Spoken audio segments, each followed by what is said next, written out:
नमस्कार. होम मिनिस्टरमध्ये मी आदेश बांदेकर आपणा सगळ्यांचं मनापासून स्वागत करतो. सिंड्रेला अपार्टमेंट पवई या ठिकाणी आलेले आहोत. रुपाली धनंजय मांडे या वहिनींना भेटणार आहोत. काय घडणार आजच्या भागात ते बघणार तर आहोतच, पण त्याचबरोबर मांडे कुटुंबाशी संवाद साधत असताना बऱ्याच गोष्टी जाणून घेणार आहोत. यापूर्वीच्या एका भागामध्ये मी असं म्हटलं होतं की एक आव्हान घराने ठरवायचं आणि वर्षभरात ते पूर्ण करायचं. म्हणजे हा एक जरी खेळ म्हटला तरी सुद्धा त्याच्यातून बघितलेली स्वप्न कदाचित पूर्ण होऊ शकतील का असा प्रश्न पडलेला आहे. मांडे कुटुंबाने असा कुठला ठराव केलाय का? चला जाणून घेऊया. भेटूया मांडे कुटुंबाला.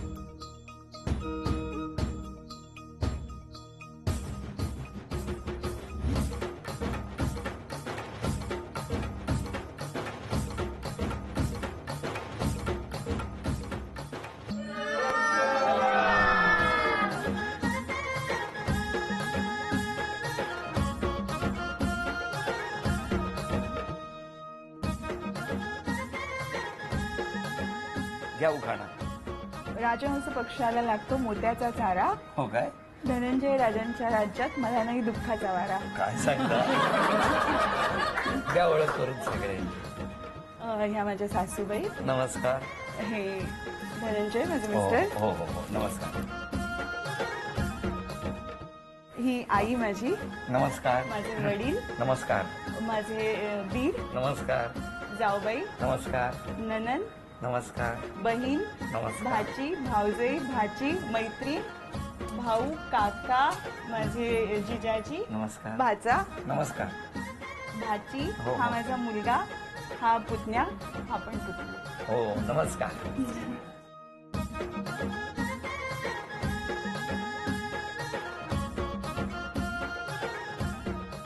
चला सुरुवात करूया आजच्या गप्पांना.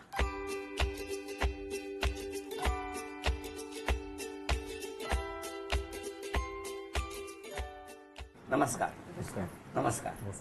कुठलं माहेर? माझं माहेर ठाणे. ठाण्याला कुठे? ठाणा नौपाडा. कसं गेलं बालपण? बालपण खूप मस्त गेलं. मोठी फॅमिली होती ठाण्यामध्ये. चांगल्या ठिकाणी राहत होते. बर. तर बालपण काय एकदम. करायचे आई बाबा?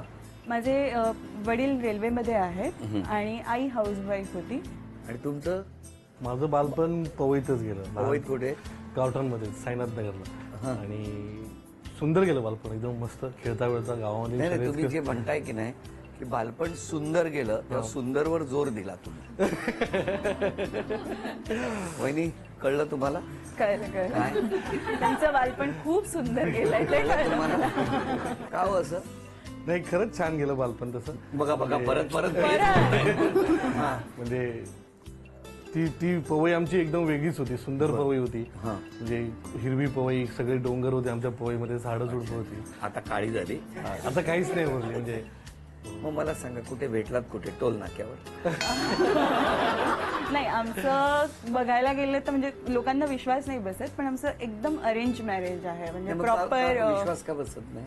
कारण आम्ही इतकं जुळवून राहतो की मग लोकांना असं, माझ्या मैत्रिणींना पण माझं असं हे वाटतं की अरे अरेंज मॅरेज मध्ये पण इतकं चांगलं स्थळ मिळालंय, इतकी चांगली तू राहते, मजेत आहे. हे यांचं म्हणणं झालं. तुमचं काय म्हणणं आहे? अकस्मात घडलं माझ्याबरोबर. मी असं मस्त कॉलेज संपलं होतं हा. आणि अशा गोड आठवणीमध्येच होतो मी. माझ्या कॉलेज नंतर मित्रांबरोबर मस्त फिरायला गेलो होतो. बाबांचा फोन आला, दादाचा फोन आला की सकाळी लवकर ये 2 वाजता, आणि लवकरच ये. काय कारण सांगितलं नाही. सकाळी 8 वाजता घरी आलो. 9 वाजता कार्यक्रम बघायचा झाला. 10 वाजता मला कळलं की माझं लग्न ठरलेलं आहे. म्हणजे यांनी मी बघितलेली पहिलीच मुलगी. पहिलीच मुलगी. म्हणजे हे तुम्हाला सांगितलं? म्हणजे ऑफिशियली म्हणजे बघितली. कांदा पोह्याचा कार्यक्रम हा एकच झाला. नाही नाही, कांदा पोह्याचा घरात होतो. हो की नाही? ऑफिशियली, म्हणून मी म्हटलं, बाकी आपल्याला माहित नाही. नाही, तिला विश्वास आहे माझ्यावर. मी काहीच बोलत नाहीये. ते दोघेच आपापसात बोलताय. पण मग मला सांगा की ही मुलगी पहिलीच बघितली. हो. सकाळी 9 वाजता. 9 वाजता. आणि 10 वाजता तुम्हाला कळलं की तुमचं लग्न ठरलेलं आहे. हो. हे सगळं आकस्मिक हा जो काही शब्द वापरला, कारण खूप महत्वाचे शब्द या घरात मला आज आढळत आहेत. आकस्मिक, सुंदर बालपण. सुंदर बालपण. पण मग ज्या दिवशी तुम्ही यांना बघितलं तेव्हाच नक्की झालं? हो, कारण मी फक्त मुलापेक्षा फॅमिलीवर माझं जास्त हे होतं की मला पूर्ण परिवार चांगला पाहिजे होता. आणि दादा भाभी आमच्या घरी आधीच येऊन गेलेले मला भेटायला. माझ्या ननंद आहेत ह्या नात्यातल्या होत्या, त्यामुळे मला कुटुंब थोडं माहिती होतं. अच्छा. त्यामुळे आणि मुलगा पण छानच होता, मग नाही म्हणायला काही स्कोप नव्हता. जनरली जेव्हा अरेंज मॅरेज असतं ना, किंवा नवरा मुलगा किंवा मुलगी, त्याला बोलायला कुठेतरी कोपऱ्यात किंवा एक 10 मिनिटं गप्पा मारा, एकमेकाशी बोला, तुमचे व्ह्यूज शेअर करा वगैरे असं सांगितलं जातं. तुम्हालाही असं सांगितलं होतं? थोडंसं नंतर झालं, म्हणजे त्या दिवशी नाही. त्या दिवशी नाही. अच्छा. म्हणजे हे जसं म्हटले यांच्यासाठी ते अकस्मात होतं, तर यांच्यासाठी अकस्मात झालं. आणि नंतर मग हे नाही, मला मुलीला भेटायचंय, मला बोलायचंय, असं कसं, मी बोललो पण नाही. मग ते माझ्या ऑफिसच्या बाहेर आलेले. कुठे? माझं ऑफिस विक्रोळीला अच्छा, होतं तेव्हा. तुम्ही विक्रोळीला. ऑफिस साधारण किती दिवसांनी हे तिकडे प्रकटले परत? 2 दिवसात. दुसऱ्या किंवा दुसऱ्याच दिवशी तिकडे गेला. म्हणजे मी असं तर त्यांना कळलं, अरे बापरे, आता तो फायनल होत आहे, मी भेटायला पाहिजे. आता किती वर्ष झाली लग्नाला? 10 वर्ष. 10 वर्ष. या अशा सगळ्या आठवणी जेव्हा दाटतात किंवा सगळेजण असे सगळे एकत्र येतात, आताही तसंच झालेलं आहे. मिस कोणाला करताय? माझ्या सासऱ्यांना मी खूप मिस करते. म्हणजे त्यांना 2च वर्ष झालेत एक्सपायर होऊन, पण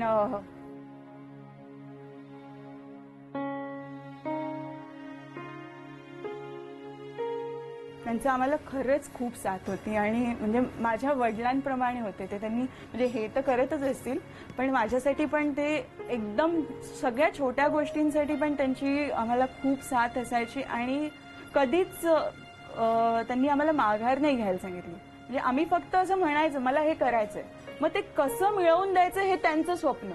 मग फक्त त्याच्यासाठी माझ्या मुलांना हे पाहिजे, मग मी ते कसं करून देणार. आणि नातवांसाठी वगैरे पण त्यांनी खूप खूप हौशी होते ते.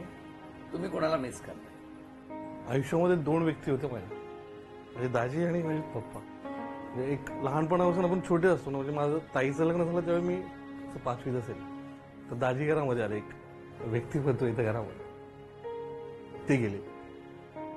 नंतर पप्पा मागे नेहमीच असे, पप्पा पण गेले. हे दोघांना खूप मिस करतो. तो क्षण अजूनही म्हणजे नाही शब्द भेटत, पण मी त्यांना खूप 2 व्यक्तिमत्वांना खूप मिस करतो. पण मला तुम्हाला विचारायचं की एखादी गोष्ट जर तुम्हाला पाहिजे असेल, ती मिळाली नाही लहानपणी, तर तुम्ही कसं काय करायचं?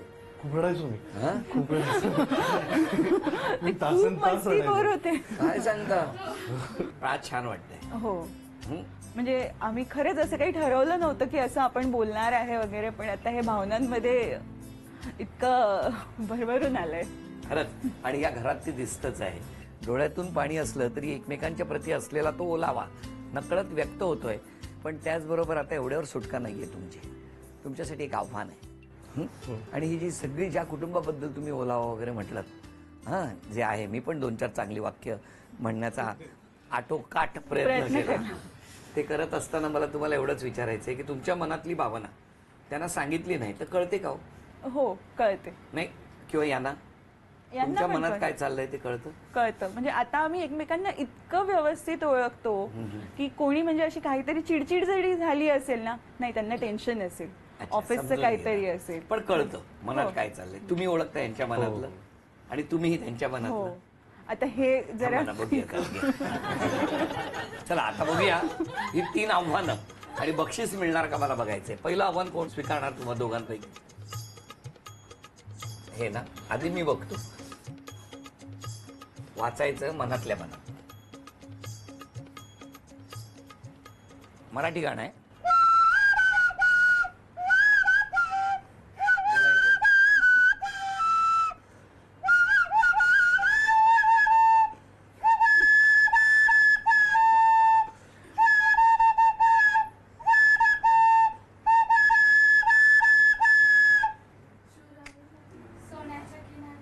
खूप फेमस गाणं आहे. हा.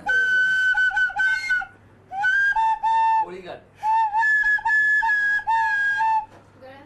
हा, म्हणा सगळे.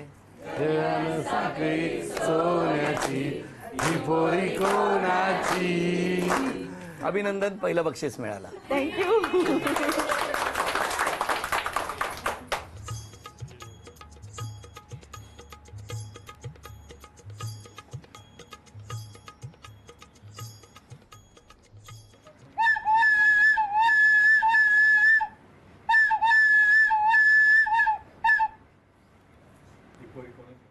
10 9 8 7 6 5 4 3 वाजवा 2 वेळ संपली. सोप्पं गाणं आहे, कळलं का? नाही आता वेळ तर संपली, बक्षीस गेलं.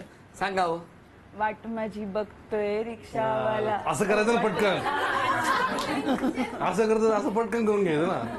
चला आता शेवटचं गाणं आहे. हे कोण वाजवणार दोघांपैकी? मला तिला नाही जमलं, मला दोघांनी मिळून हे घे, तुम्ही घ्या. बँड वाजा बरं. ऑर्केस्ट्रा असल्यासारखं म्हणताय. हिंदी. हिंदी बोलायचं नाही. हा हिंदी.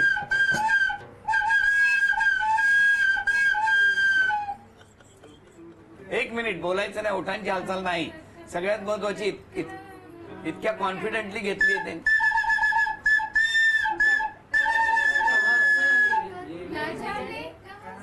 परत हा.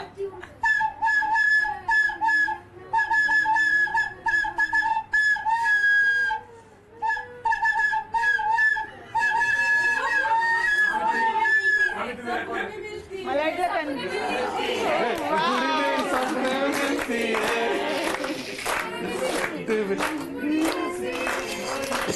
बरोबर आहे ना. अभिनंदन. हे बक्षीस सुद्धा तुम्हाला मिळालं. थँक्यू. आणि या स्वागताबरोबर बघूया नावं कोणाची येत आहेत. स्नेहल, कीर्ती, नमस्कार. काय नातं तुमचं? जाऊबाई काय सांगायला यांच्याबद्दल? गुणाची आमची रुपाली एकदम हो, खूप मग अंडरस्टँडिंग तुमचं आहे. आधी लग्न झालं, हो त्याच्यानंतर किती वर्षांनी या घरात आल्या? 5 वर्षांनंतर 5 वर्षानंतर. हो थोरल्या जाऊबाई म्हणून तुम्ही सल्ला काय द्याल? त्यांना सल्ला द्यायचा झाला एखादा तर कुठला द्याल? आपण सगळे मिळून डाएट करूया. आम्ही ऍक्च्युली सगळे फॅमिली आमची खूप खवय्ये आहोत. बर. आणि म्हणजे मला जे आवडतं ते त्यांनी बनवलं की त्यांनी मला आग्रहाने डब्बा पाठवायचा, मग त्याला मी नाही नाही म्हणायचं. परत मी पण त्यांना जे आवडतं ते पाठवायचं. म्हणजे आता तुमचा निर्णय की साधारणतः या घरामध्ये डाएट होणं फार खूप गरजेचं आहे. गरजेचं आहे. बरं बरं. आपण यांच्या कोण? मी यांची नणंदबाई नणंद. दोघींची. हा तुमचा जो मेन रोल आहे. हो नक्कीच. काय सांगणार तुम्ही त्यांच्याबद्दल? काय सांगणार? आता ती मामाचीच मुलगी असल्यामुळे ती आवडीचीच ना. आणि मग यांच्या बाबतीत काय? आणि नाही लहानपणीपासून बघितलेलं होतं मी. तुम्ही? हो म्हणजे आमचं लग्न जमवण्यामध्ये मोठा सहभाग त्यांचा, कारण नात्यात ओळख आणि होती. तिची आई माझी जास्त चांगली मैत्रीण होती. पण तुमच्या बघण्यातली मुलगी होती. हो बरोबर. पण तुमचा जो भाऊ तो तर शांत होता ना हो लहानपणी? खूप शांत. फार शांत होता तो. मग जसं तुम्ही म्हणालात मगाशी गुणाची, तसं त्यांच्याबद्दल काय म्हणाल? आता आता काय सल्ला काय देणार? काही नाही, जसं दोघी जण राहतात बहिणींसारख्या तशाच राहा. आम्हालाही प्रेम करा, माझ्या आईलाही करा, बस एवढंच म्हणायचं आहे मला. पण कुठे राहता तुम्ही आता? मी कुठे? नाशिकला असते. तुमचं लक्ष असतं म्हणजे नाशिकवर? नाही माझ्यापेक्षा त्यांचं माझ्यावर जास्त लक्ष असतं. कसले डेंजर जावा आणल्या घरात. नाही पण असेच आता हसतात तसेच हसत राहा. पण आता या पुढच्या टप्प्यावरती 3 आव्हानं आहेत. ती बक्षिसं घेऊन यायची. म्हणजे घरात आम्ही लपून ठेवली आहेत.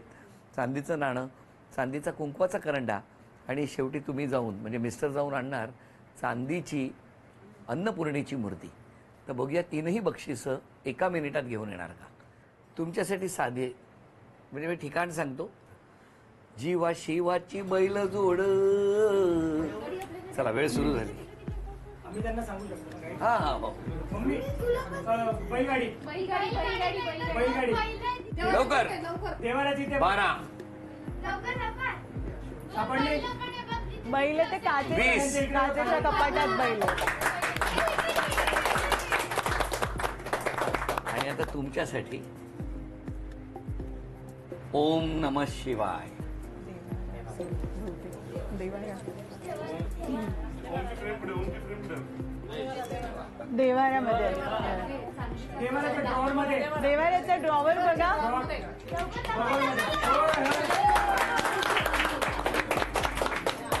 तुम्ही तिसरं आव्हान तुमच्यासाठी आहे. मानसीचा चित्रकार तो. 10, 9, 8, 7, समोर आहे 6, 5, 4, 3, 2. चांदीचं नाणं तुम्हाला मिळालं, अभिनंदन. चांदीचा कुंकवाचा करंडाही मिळाला आणि अन्नपूर्णेची मूर्ती सुद्धा तुमच्या घरात आली, अभिनंदन. ही मराठीकडून ही भेटवस्तू तुमच्यासाठी. आणि आता तुम्हाला दोघांना मला एक प्रश्न विचारायचा आहे. तो प्रश्न असा, मी एका एपिसोडमध्ये असं बघितलं, त्या घराची जी प्रगती झाली ना, त्यामध्ये दर वर्षाच्या म्हणजे जशी सुरुवात होते तसं एक चॅलेंज वहिनी मिस्टरांना देतात किंवा मिस्टर वहिनींना देतात, एक आव्हान. आणि 31 डिसेंबर पूर्वी ते टार्गेट असतं पूर्ण करायचं. असं करत करत त्या घरात सुख, समृद्धी, आनंद, ऐश्वर्य आणि जी जी आव्हानं त्यांनी एकमेकाला दिली ती पूर्ण झालेली आहेत. स्वप्न पूर्ण होण्याच्या दृष्टीने सुरू झालेली ही एक त्यांची वाट, म्हणजे त्यांनी एक केलेला प्रयत्न आहे. तसं तुम्हाला सांगितलं, यावर्षी एक चॅलेंज द्यायचं झालं त्यांना, तर काय देणार? जसं आता आम्ही सांगितलं, आमच्या पूर्ण कुटुंबाचंच एक चॅलेंज आहे की डाएट करून स्वतःला हेल्दी बनवणं. वर्षभरात त्यांनी स्वतःला हेल्दी होण्याचं तुम्ही त्यांना आव्हान देता. बरोबर. साधारण मी परत कधी येऊ बघायला ते म्हणजे आव्हान पूर्ण केलंय की नाही? डिसेंबर 6 महिने इनफ. हा, होणार ते आव्हान पूर्ण करणार. तुम्ही यांना चॅलेंज द्यायचं असेल तर कुठलं देणार? तिने असा आता जी तिची सुरुवात आहे करिअर मधली, तर तिची जी स्टाफ जे तिचा व्यवसायातली जी तिची सुरुवात आहे, तिने ऑफिस पुढचं म्हणजे जी टीमची आहे तिने डबल करावी. टीम डबल करावी म्हणजे कामं तेवढे डबल यायला पाहिजे. पण 31 डिसेंबर पर्यंत यातलं थोडं तरी आव्हान तुम्हाला पूर्ण करायचंय. मी नक्की प्रयत्न करेन. आणि त्यासाठी मी पण म्हणतो की आहे त्या कामांमध्ये वाढ होती. कामं वाढली की नकळत लोक वाढणार. शुभेच्छा. बरं, आता तुमच्याबद्दल घरातले काय म्हणतायत जरा ऐकूया. नमस्कार. नमस्कार. आपण यांच्या मी आई आहे तिची. जावयाबद्दल सांगा. खूप उत्साही आहे, व्यवस्थित आहे आणि खूप समाधानी आहे आम्ही त्याबद्दल. हो, म्हणजे मी केलेल्या कष्टाचं पूर्ण चीज झाल्याचं मला आज 100% समाधान आहे. मुलगी तुमची? म्हणजे मुलगी खूप म्हणजे मुलीबद्दल खूप समाधानी आहे. फक्त एकच खंत आहे की ती आमच्याकडे कधीच येत नाही, राहायला येत नाही. नाही तिला कधीच राहायला यायला आमच्याकडे वेळ मिळत नाही, ही नेहमी खंत आहे मला. म्हणजे सासरी सुखात आहे मुलगी? सासरी खूप सुखात आहे, पण आईची इच्छा असते की मुलीने कधीतरी 2 दिवस येऊन राहावं. बर, तुमचीच नाही तुमच्या जावयाची इच्छा आहे 15 दिवस त्यांनी जावं. जावई फक्त चेहऱ्यावर दाखवत नाही, दाखवतो पण मी त्या सासूबाई. हो की नाही? सुनेबद्दल सांगा. व्यवस्थित. एकदम चांगली. तुम्ही कुठे असता? दोन्हीकडे पण असते. माझे 2 मुलं आहे, मी दोन्ही मुलांकडे असते. हो, पण मुलं कशी आहेत तुमची? माझे मुलं पण चांगले आहेत. तुम्हाला मला विचारायचे, आज क्षमा मागायची तर कोणाची आणि धन्यवाद द्यायचे तर कोणाला देणार? क्षमा मागायची तर आईची मागेन, कारण तिची खंत तिने मला नेहमीच दाखवली आहे. पण माहिती नाही, म्हणजे मी खरंच सुखात अडकली आहे की कामात अडकली आहे. त्यामुळे मी जायचा प्रयत्न करते, पण मुक्कामाला नाही राहू शकत. तर त्याच्याबद्दल मी आईची क्षमा मागते. आणि धन्यवाद तर माझ्या पूर्ण कुटुंबाचा मला धन्यवाद करता येईल, कारण त्या सगळ्यांनी मला साथ दिली. मी जशी आहे तसं मला त्यांनी ऍक्सेप्ट केलं. तुम्ही क्षमा कोणाची मागणार? क्षमा बाबांची मागेन.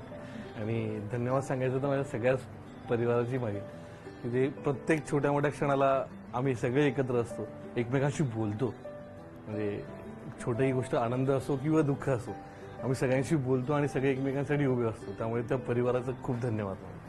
चला, गप्पा, किस्से, धावपळ, खेळ सारं अनुभवलं आणि यातूनच कुटुंबाने आनंदित राहावं, हसत राहावं, हेच नेहमी आपलं मागणं असतं. या दोघांनाही शुभेच्छा. तुम्हाला दोघांनाही शुभेच्छा. आणि शुभेच्छांबरोबरच झी मराठीकडून ही भेटवस्तू तुमच्यासाठी. थँक्यू.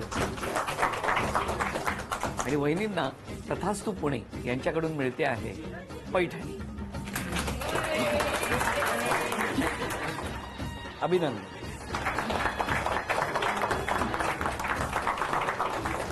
आजचा भाग इथेच संपवूया आणि पुन्हा भेटूया अशीच एक पैठणी घेऊन होम मिनिस्टरच्याच पुढच्या भागात. नमस्कार.